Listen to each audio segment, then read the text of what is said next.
şadlığı çıkmalı. Vah hiç kömüne şadlığı çıkmalı. Bir bugüne yıkmağın erden. Vah yanşılığı tamazın etmen. Yamanlığı ey çıkmayan erden.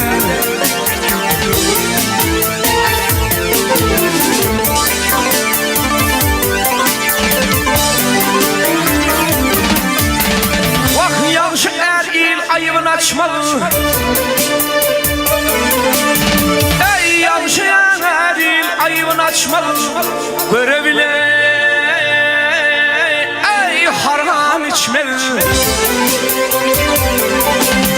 Vah yaradan yağlığın geçmeli.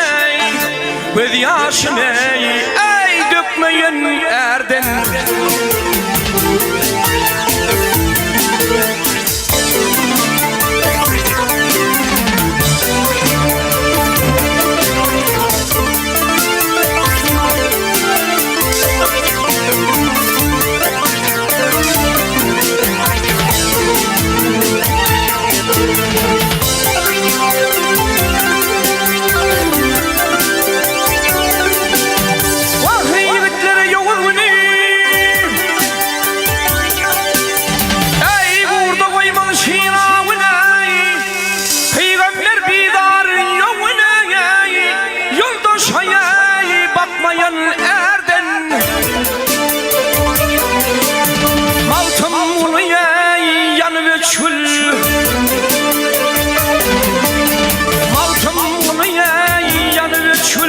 Yalan otur yadır saçıl.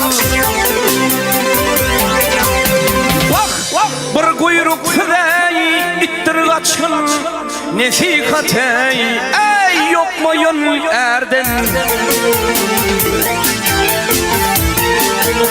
Gel ha bekler ey ağla bekler.